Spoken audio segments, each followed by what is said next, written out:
Le petit village de Sainte-Mère-Église a des allures d'une autre époque. À l'entrée de la commune, hommes en uniforme ou simples badauds se précipitent pour admirer les véhicules militaires de la Seconde Guerre mondiale.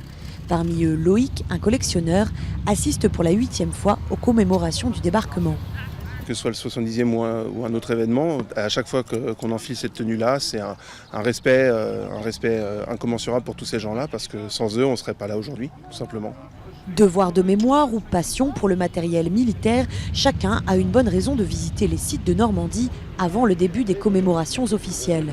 Là, à partir du 5-6 juin, on ne pourra aller nulle part. Tous les routes vont être barrées, donc on n'aura pas le plaisir de pouvoir voyager où on a envie. Notre liberté a commencé ici, il y a 70 ans.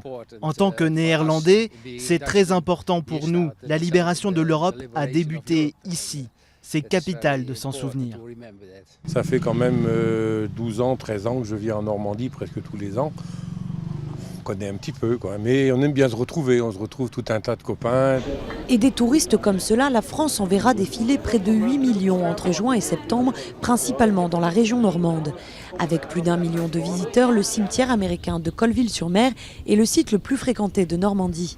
Ici, au milieu des 9300 croix blanches, le recueillement est de mise. C'est grâce à eux qu'on parle pas allemand aujourd'hui, qu'on est libre. Hein. Parce que bon, sans eux, je crois qu'on serait mal. Hein. Voilà, on les remercie, c'est pour ça qu'on est là d'ailleurs, pour eux, pour tous ceux qui ont tiré pour nous. Sur l'ensemble des 60 lieux de mémoire de Basse-Normandie, entre 20 et 30% de visiteurs supplémentaires sont attendus cette année.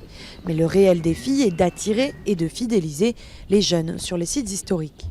On est là vraiment à une rupture, un passage très net de ce qu'on a appelé ce tourisme de pèlerinage ou de mémoire, dont on estime qu'il est désormais plutôt derrière nous et révolu, vers un tourisme carrément historique avec de nouvelles générations. En France, c'est le Calvados qui attire le plus de touristes de mémoire, un tourisme qui rapporte chaque année 200 millions d'euros au département.